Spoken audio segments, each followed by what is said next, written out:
Hi there. Welcome to Monetize Your Business podcast conversations in partnership with FNB. My name is Hetty, the entrepreneur, and I'm your host for today's conversation.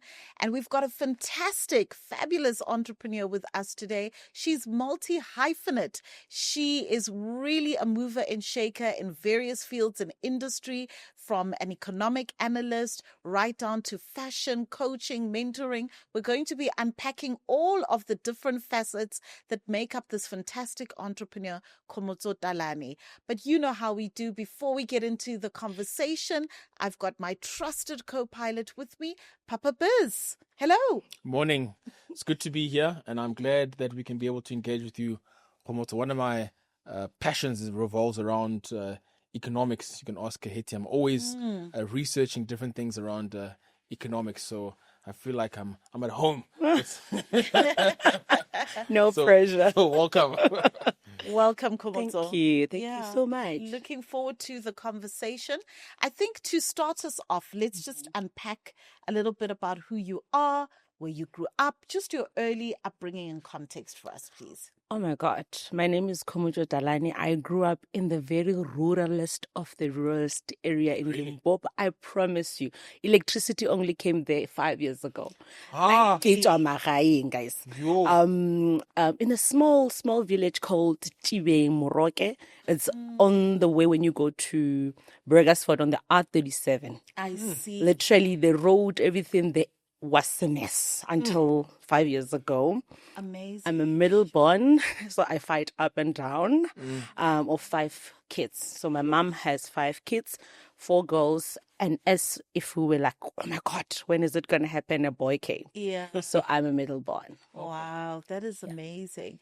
And how was that early context like? Because I sometimes find that, you know, when you are raised within kind of like the villages and the outskirts, it's a simpler life. How was that experience for you? I think I can't really remember it because we were shipped to boarding school. Okay. Yeah. So we were shipped to boarding school. From what age? From 12, 13. Okay. Yeah. So my mom is a teacher and still is a teacher. Was a teacher and is a teacher. And I think she just made sure that we go out and explore.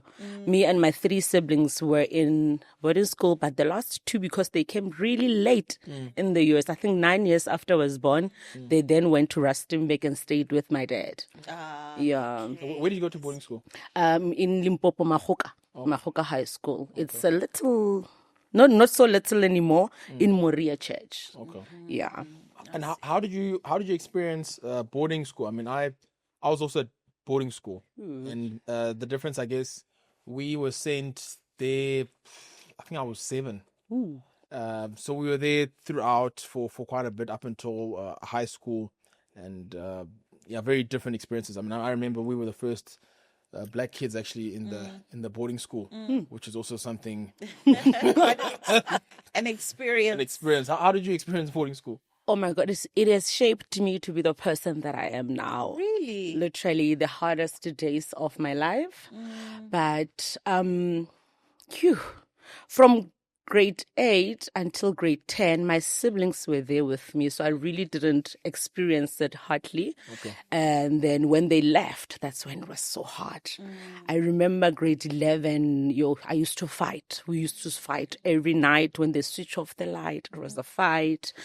But then when I got to grade 12, because of, I don't know, my academics and leadership, I was a prefect of that boarding school. Okay. But also I was fighting yet trying to not be in trouble all the time. Yes. I was just defending myself most of the time. Okay. I would never start a fight. Yeah. Sure. Yeah. No, and I guess it does teach you that resilience. Yeah. Yeah. But also from that young age, you already had leadership abilities. That's amazing. Thank you. Yeah. No, absolutely. And so now, when you finished school, where did you go off? How did you end up? I went to University of Pretoria, did my BCom economics, and then went to TUT, did my economic management analysis. Okay. Yeah, because from the beginning I knew and analyze. Yeah. Okay, so you were also then at Pretoria University. We met at. We met at Pretoria. Hi, Dockies. Interesting. Yeah. Oh, yeah. So you guys did the Viskinders and stuff. Yes. They were still in Afrikaans, the alphabets, Yes, right? yes. Like your FPS and Yes, stuff. But it was amazing. Amazing experience. Yeah. No, It was an experience, yes. It was an experience. it was an It was an experience. experience. At some point, we were doing statistics in Afrikaans, and I'm like, Varasje, Yeah. where are you now? Sure. You know, yeah, but it was interesting. Yeah. No, it was a moment in time, I must say. Now, why did you go and study economics? So when I was doing grade 10, I flunked in like any other subject that was like your geography and your biology. I was not really literally a person who has to go read and come and write. I'm a numbers person. So I've been a numbers person since. Okay. So my grade 10 teacher now, she's laid me her soul rest in peace. She's like, you got 98 in accounting. And I'm like, what is that? She's like, then I'm choosing this. You have to do economics. And I'm like, how? And she shaped me. She literally mentored me. And unfortunately, maybe let me talk about her. She was in a very bad abusive marriage. She was a mother yet a daughter to me.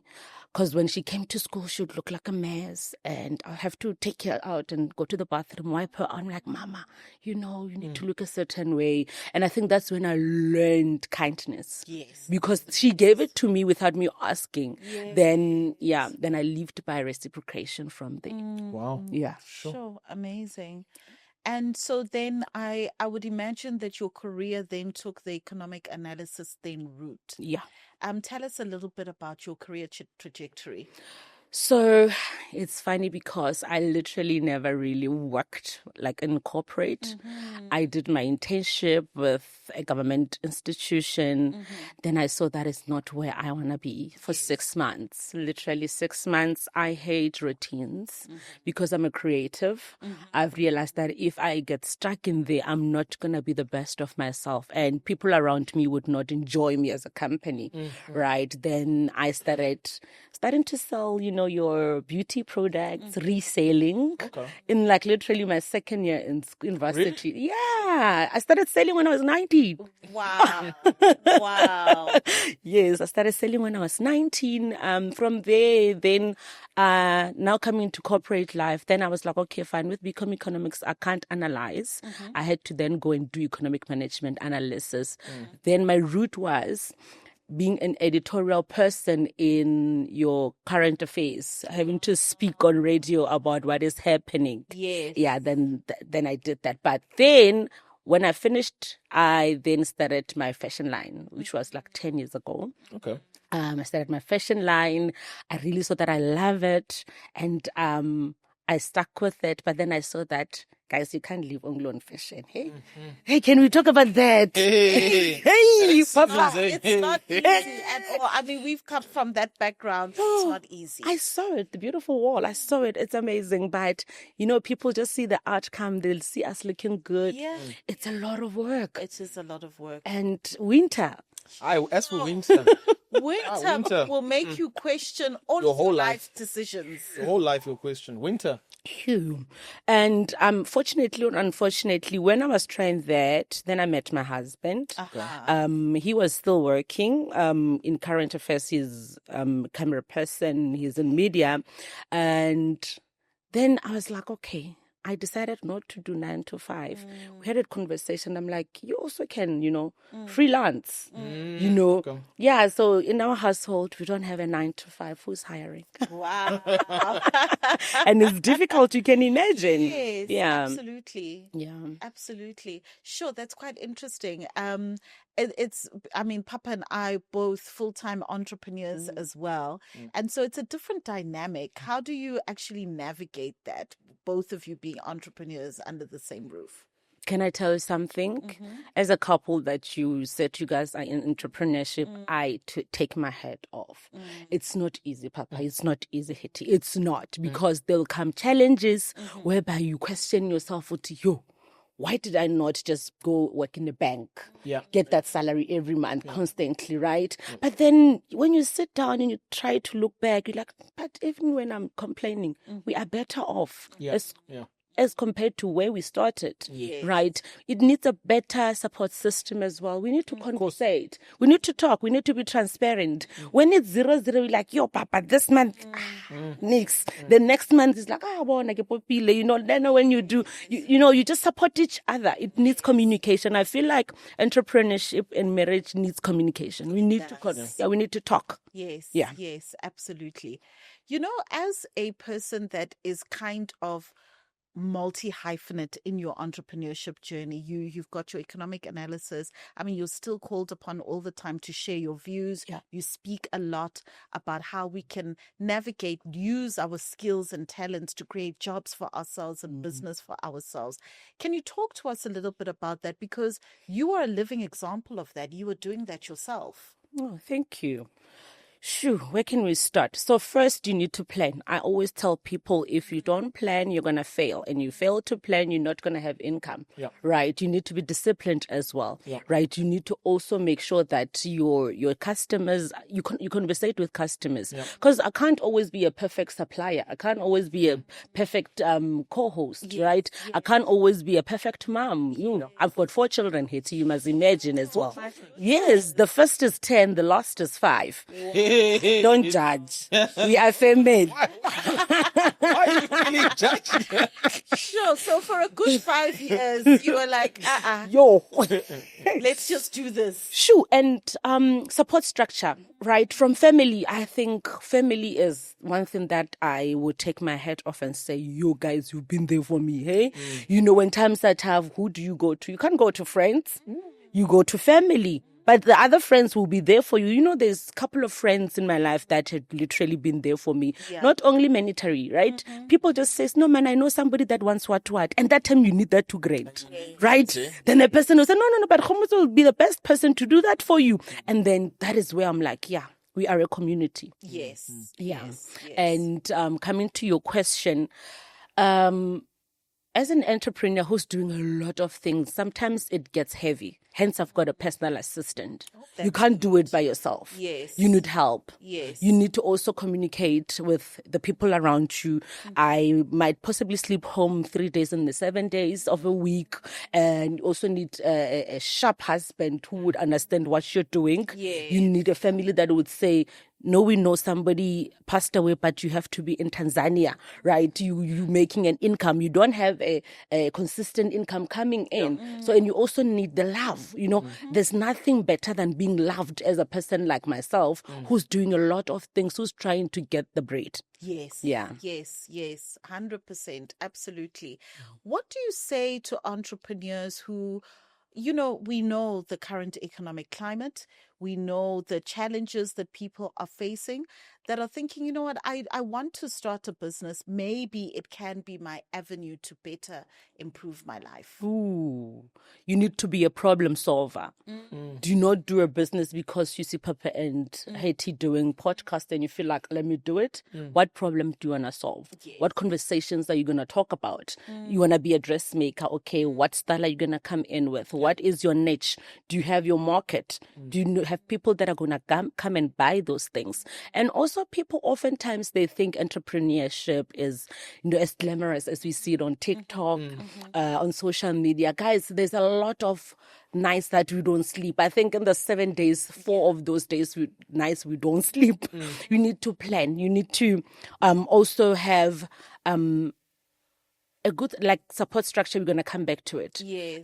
You need to have that. But also, what problem are you solving? Please, you must look at that. And unemployment is something that is still going to raise because the economy is not doing so good. Yeah. When you come out of school, have a plan. When you get to university, already decide, are you going to be a seller?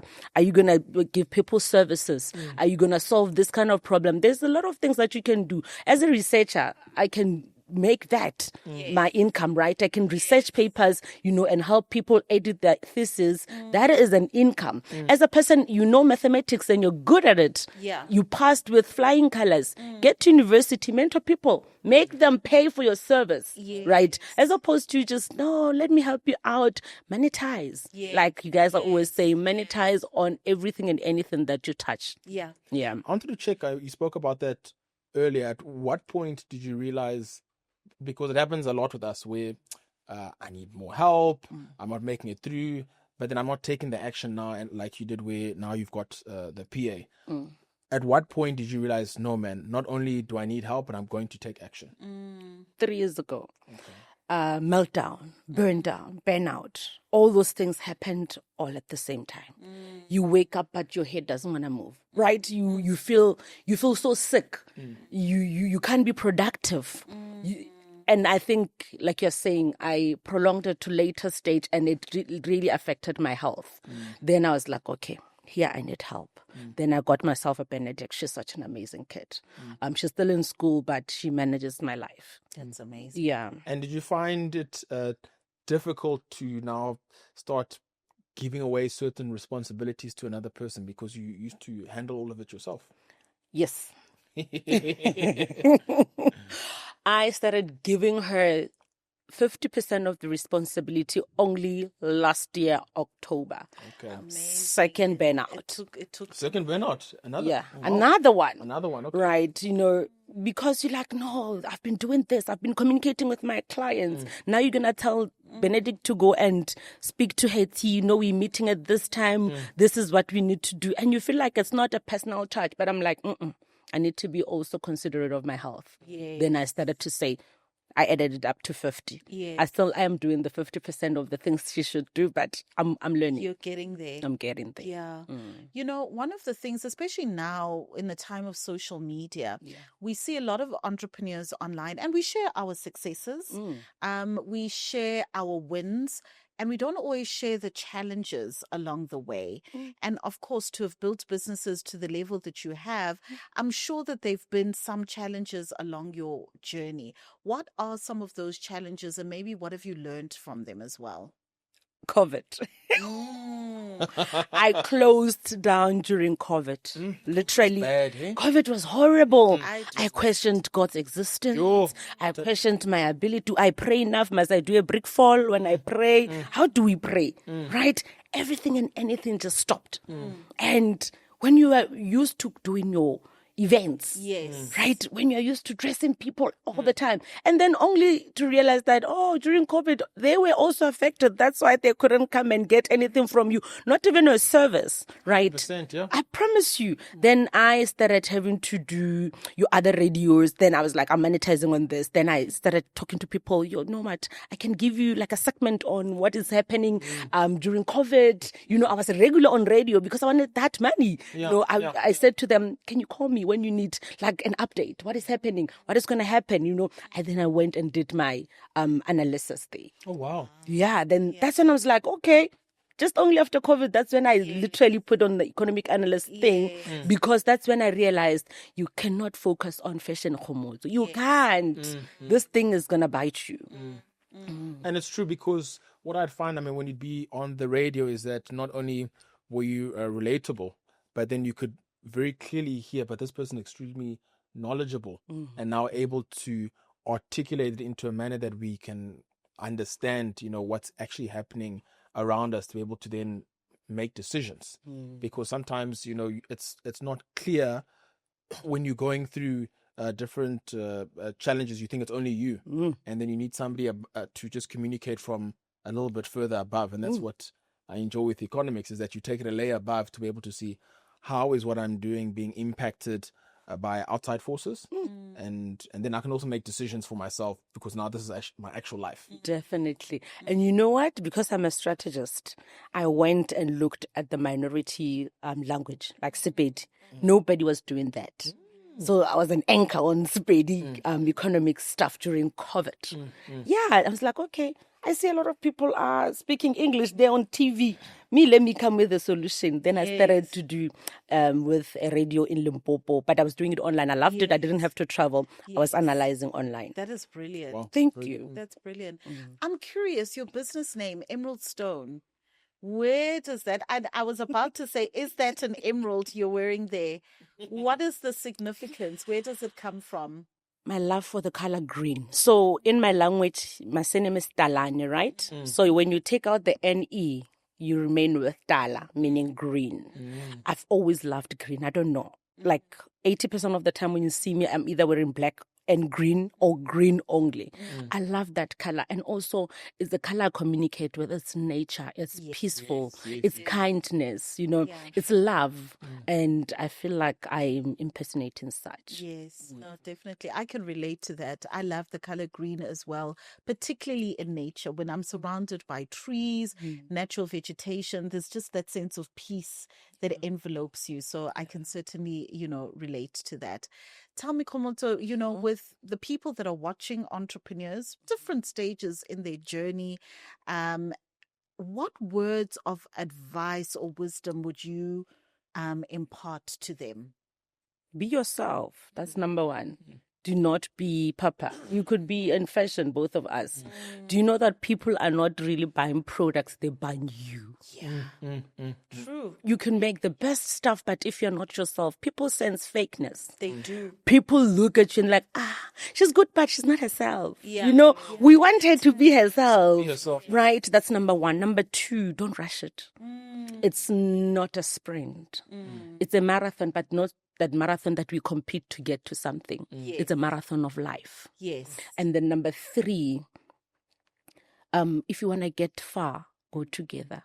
But if you want to go fast, you can go alone, you can run there. But when you go with a community of people, once you want to fall, you can't fall. There's people that back you. They'll back you up, right? Number four, we could say, value your clients. You're not always right. Clients are also not always right. But we need to find out how can we better ourselves to bring out the better result. Because you don't want to be known for bad things, right? Yeah. You don't want to be known to, Ola, she's good, but Imagine. her attitude, she's not kind. She's not love. I think maybe if you're watching my clients, maybe you came back to me because of my kindness. Who knows, right? And people, when they get somewhere, they feel like they've arrived. In an entrepreneur journey, you will never arrive. Look at your multi-millionaires. They are still looking out to what can I do better. Yes. They get mentors. Yeah, Yes. they get mentors. They get coaches. They reflect. They interact with people. They can maybe sometimes come and do an event and ask you, how can I be better myself? Because sometimes God helps us to get there very fast, and when we get there, we feel like, okay, I know Shapo, Nake Shapo is sorted, and you forget the people that helped you to get there. Absolutely. Yeah. It's so important to remember that. You shared such golden nuggets, such wisdom. It's been amazing. Papa Biz, I want to throw the ball into your court because this conversation has been quite jam-packed. Yeah. What are some of the nuggets that you've taken away? You actually reminded me about the importance of understanding, especially for entrepreneurs in retail, that, retail, there are seasons. And when you're in a season, especially in the year where it's down, like especially winter in retail, you can stress in your mind in terms of what can I do more? Should I apply discounts? What can I do?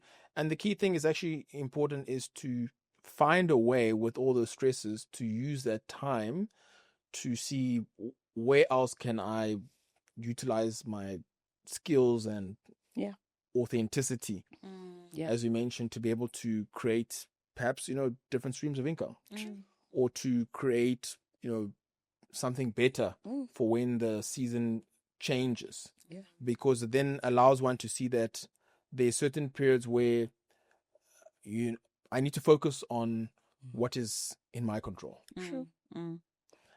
So when there are things that are out of my control, I need to be humble enough to say that, that's actually out of my control. Let me actually now focus on what I have control over.